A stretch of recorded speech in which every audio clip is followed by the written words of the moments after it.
Hi, this is Kim from KimberlyKoehler.com, and today I have a new jewelry making tutorial for you. So you may have seen around all the rage are these gemstone stretch bracelets, or maybe it's just I've been seeing it because I really love gemstones. But people are making them on these stretchy cords. You can get them in all kinds of gemstones. I made these ones, in fact, that I really love, and these are great, but I would like today to show you a different technique in case you're looking for maybe something a little more, I want to say sturdy, but you can make these completely sturdy too. I'm just going to show you kind of a simple wire wrapping technique to connect the beads in order to make a different sort of bracelet. So like I said, you can make these stretch bracelets. I have a stretch bracelet video tutorial that I will link below.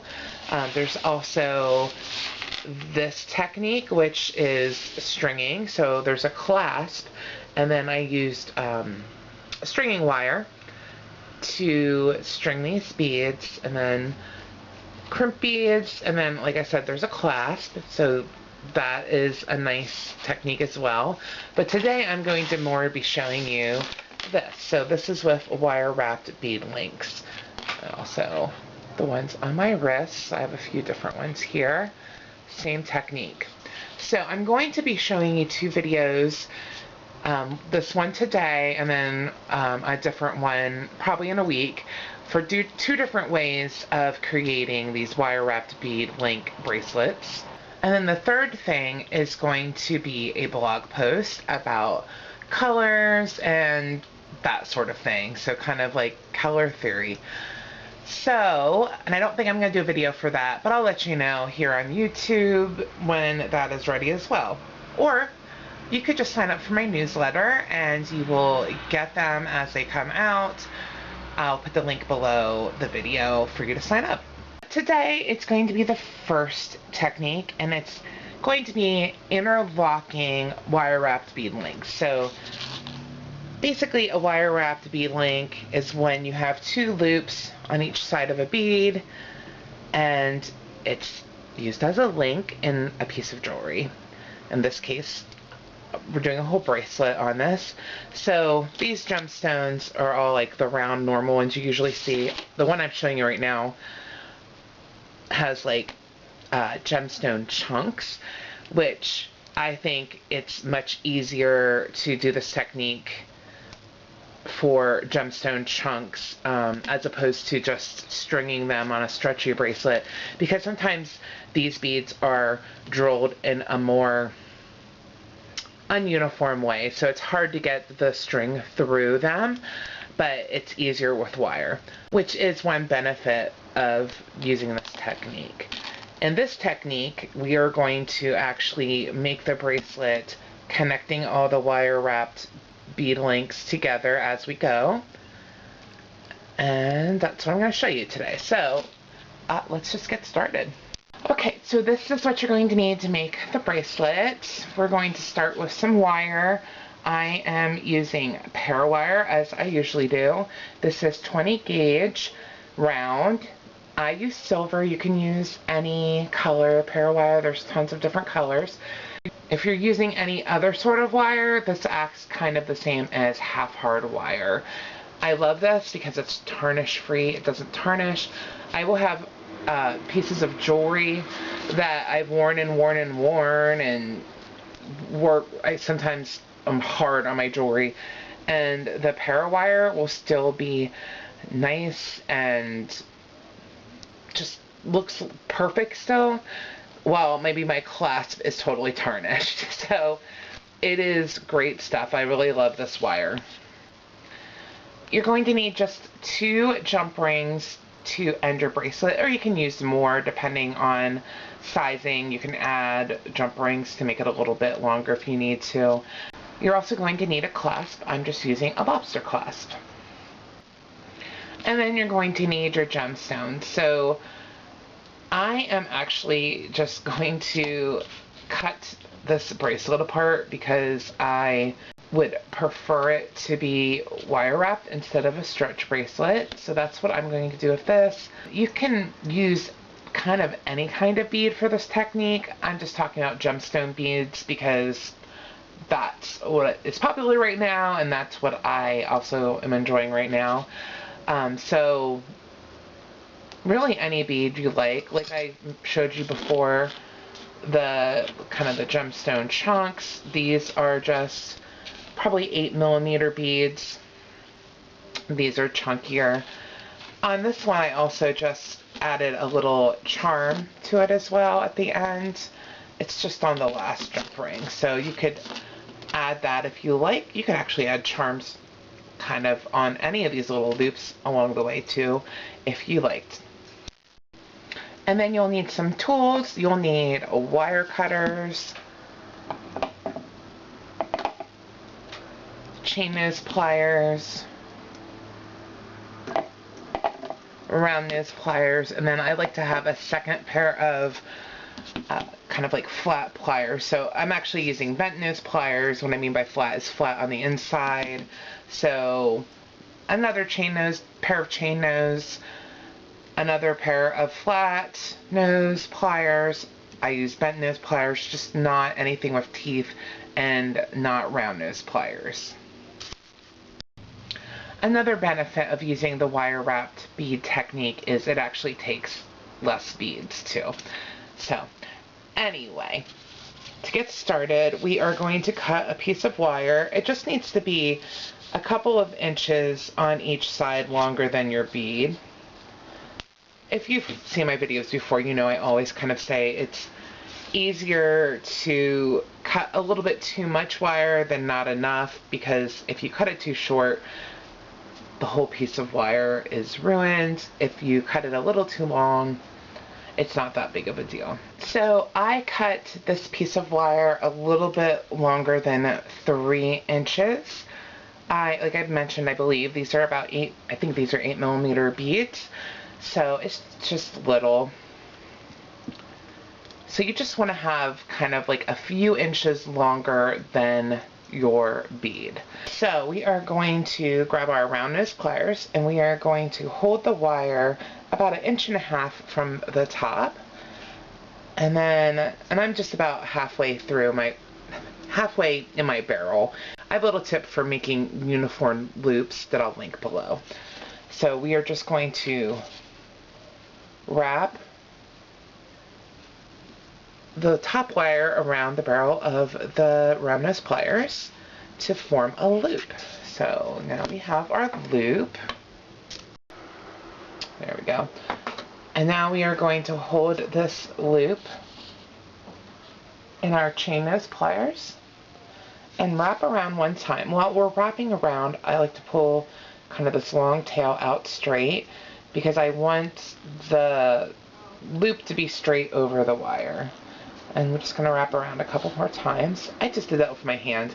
Normally what I do is I switch hands and grab my other pair of pliers. So for me, that would be my bent nose pliers, and wrap this around. And then we are going to take our wire cutters and we're going to cut off the excess, making a flush cut.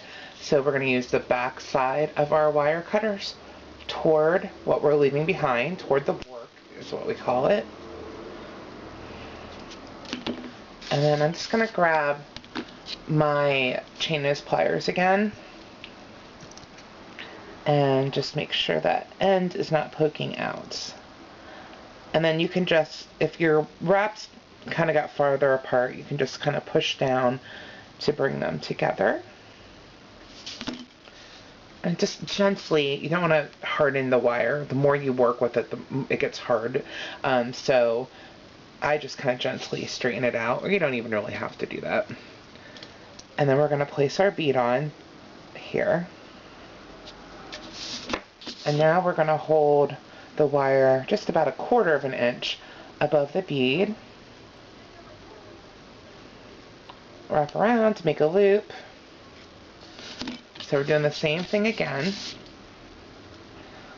hold this in our chain nose pliers as we go around. I'm just pulling this out to straighten it. I go around one time, and then what I meant to do the first time, I'm not even sure why I did it that way.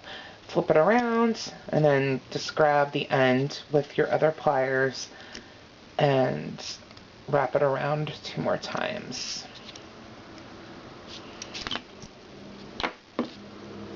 And then just trim off the excess again, making a flush cut.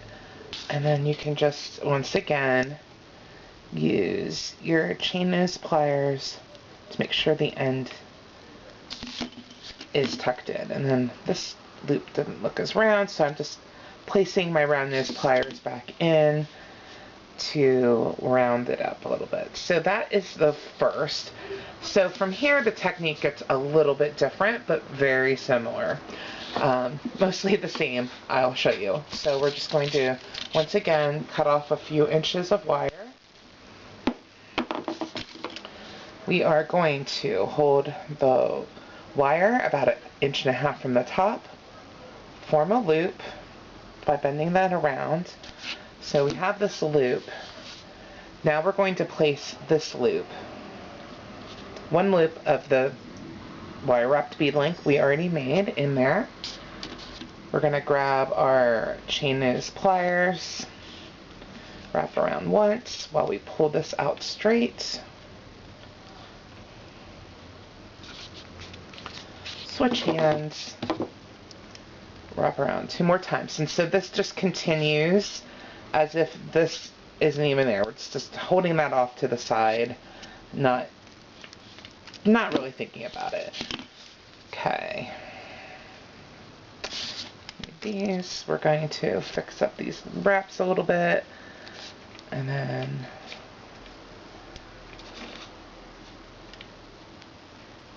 bring this end in, and make a flush cut to trim off the excess wire. And then make sure that end is not poking out. Okay, so then we just put the next bead on and finish it like we did before.